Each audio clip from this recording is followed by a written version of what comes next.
Hola, mucho gusto. Yo soy Rafael Castro y el día de hoy estoy con... José Gustavo Chiarello. ¿Y qué vamos a hacer, socio?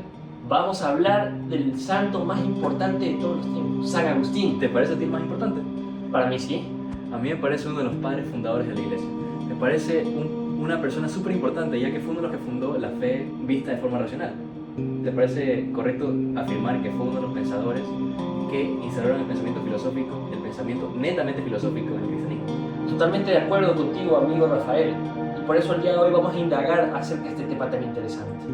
Y bueno, para empezar a hablar de este tema, tenemos que remontarnos a la historia del cristianismo, la historia del pueblo de Israel, el pueblo elegido. Todo empieza porque Dios escogió al pueblo de Israel como su pueblo. Entonces, Israel estuvo mucho tiempo bajo la mano de los egipcios. Y entonces Moisés los libera y Dios les promete el lugar de asentamiento permanente. Ese lugar se la conoce como la tierra prometida. Después de que Moisés los lidera, lo que sigue es que llegan a la tierra prometida y ahí se instauran monarquías, que fue la época de apogeo del imperio o del reino. Esa época está conocida por los tres reyes más importantes: Saúl, el rey David, y por último la persona más sabia de todo el planeta, el rey Salomón. Ese fue el auge del imperio. Lo que viene después es que fueron conquistados Por el Imperio Romano, y aparte del Imperio Romano hubieron bastantes ocupaciones. Podemos destacar la ocupación persa o también la ocupación griega. Como dije anteriormente, y una de las que más influyó fue la romana. Efectivamente, y justamente en la ocupación romana surge el cumplimiento del Antiguo Testamento. ¿Y por qué fue? Por Jesús. Jesucristo nace cuando Israel está dominada bajo el Imperio Romano. Está bajo dominio del Imperio Romano. Y bueno, Jesús muere en la cruz cumpliendo con las Escrituras y sirviendo una de las muertes más horrorosas con el método reservado solamente para las personas no más pobres, sino las peores personas que existían, las personas de más bajo estatus. Y así se completa la historia de Israel. Esta después culmina con la destrucción del templo en el 70 después de Cristo. Y bueno, una vez que tenemos en contexto qué es la fe cristiana, podemos empezar a hablar de nuestro santo favorito. Exactamente. Así que hablemos de San Agustín. ¿Quién es empezar? Bueno, tenemos que saber quién es San Agustín. San Agustín, hijo de padres de diferentes religiones. Patricio, el papá de Agustín, era nada más y nada menos que pagano. Creía en las religiones de aquel entonces, las cuales eran las religiones del Imperio Romano. Y su mamá, que es una de las santas más importantes y una de las principales católicas y cristianas más tempranas de aquellos tiempos, Santa Mónica. ¿Qué tenemos que saber acerca de San Agustín? Primero que todo, que él nació en Tagaste, actual Algeria. También tenemos que saber que San Agustín fue uno de los santos más importantes de la iglesia, junto a San Clemente de Roma, San Atanasio, además de San Tomás de Aquino y San Crisófanos. Es uno de los santos y padres de la iglesia más influyentes de todos los tiempos, y sobre todo acerca del cristianismo temprano. Así es. Una de las cosas que me parece súper curiosa, y creo que también, corrígeme si me equivoco, es que San Agustín nació en África. Totalmente. Y San Agustín, creo que otra cosa importante de recalcar es que San Agustín nació en una familia pudiente. Por lo cual, toda su vida y sus primeras desviaciones del cristianismo y desviaciones hacia lo humano y hacia lo pasional surgen gracias a los viajes que tuvo para estudio. Tenemos que recordar que en esos tiempos las personas los mandaban a estudiar a los pocos años, 12, 13, 15 años, cuando eran muy jóvenes, especialmente en una familia pudiente como esta. Bueno, todo empieza con la primera mudanza de San Agustín, la cual fue una etapa muy importante de su vida, ya que podemos aquí comenzar y recalcar que en esta etapa San Agustín tuvo una vida muy desordenada, una vida la cual fue totalmente contradictoria con la vida futura que él tuvo como santo.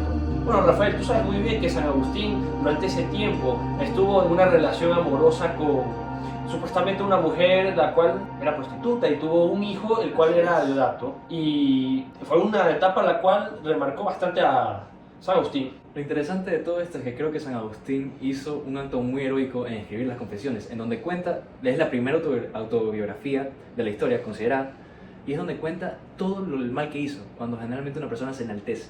San Agustín fue súper crudo con su realidad. Y bueno, ¿me quieres seguir contando sobre su historia? Bueno, a mí me encanta saber esta parte de San Agustín, que durante su época fuera de Tagaste, él conoció un muy interesante libro. Ya estamos hablando bastantes años después de su vida desordenada, y este libro fue el Hortensio, de nada más y nada menos que uno de los más grandes pensadores. El Hortensio estaba escrito por Marco Tulio Cicerón, perdón. Y una de las cosas a recalcar es que San Agustín tenía 19 años cuando leyó el Hortensio. Básicamente, ¿qué hizo?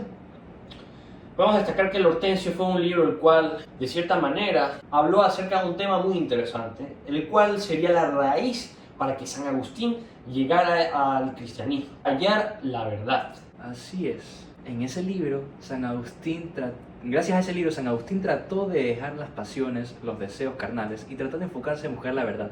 Esa verdad después la llevaría en el cristianismo. Pero lo interesante es que tenía solamente 19 años y ya tenía una vida sexual súper desordenada, una vida súper desordenada en sentido general. Y bueno, ¿qué hace con esta búsqueda de la verdad? Primero llega la primera secta, la secta de los maniqueos. Ellos trataron de resolver el problema del bien y del mal, que era la duda que más cuestionaba San Agustín sobre la fe.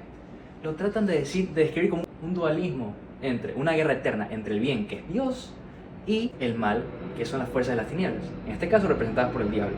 Y eso se puede ver claramente, ya que es una secta no cristiana porque mezclaban los dioses persas con los dioses cristianos. Y bueno, ¿quieres seguir?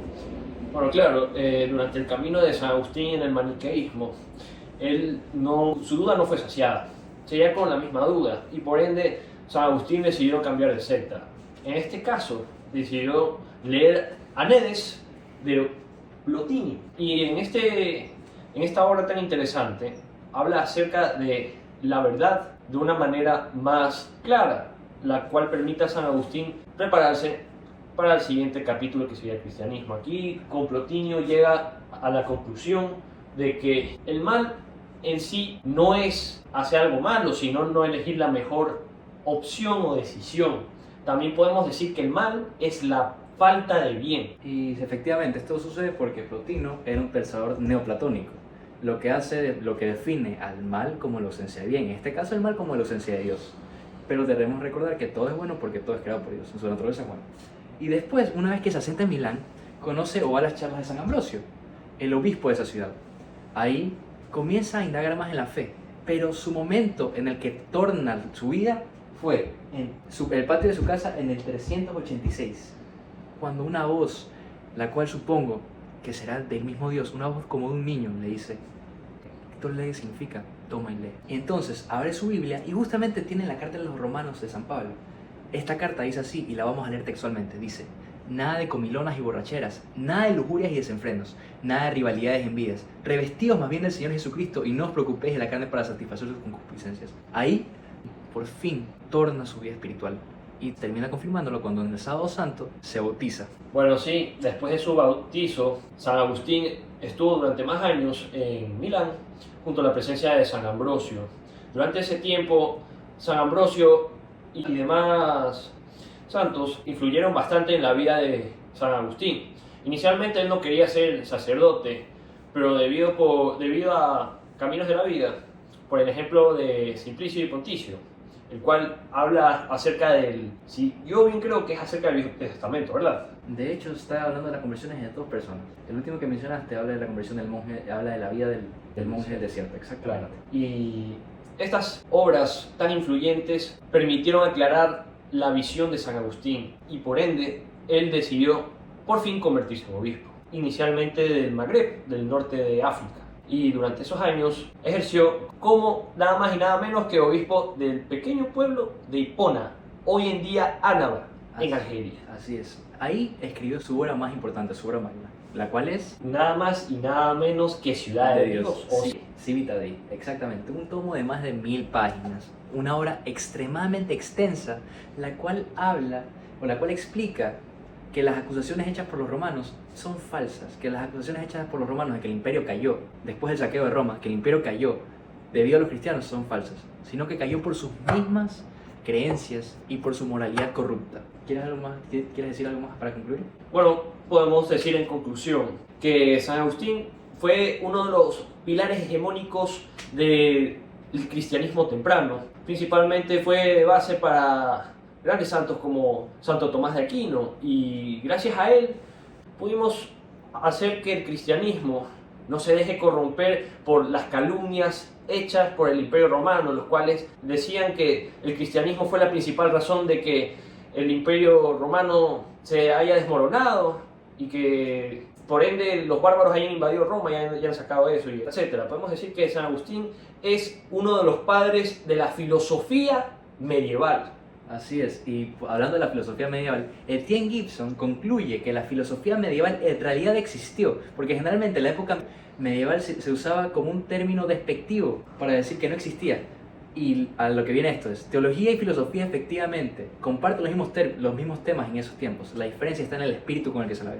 La filosofía trata de buscar la verdad simplemente por la razón, y lo logra. Esto lo logra, y esto se estudia en base a los primeros padres de la iglesia, como San Agustín y los nombrados anteriormente. Etienne, ¿cómo saca esta conclusión? La saca gracias al estudio de Descartes, al estudio de cómo se originó el pensamiento del primer pensador moderno, que es Descartes. Y ahí concluye que la filosofía medieval en realidad sí existió, pero que esta no se puede comprender sin tomar en cuenta las revelaciones cristianas. Y una de las cosas interesantes es que la filosofía medieval cristiana usa a la fe como una guía para evitar el error, una guía para desviarla del error.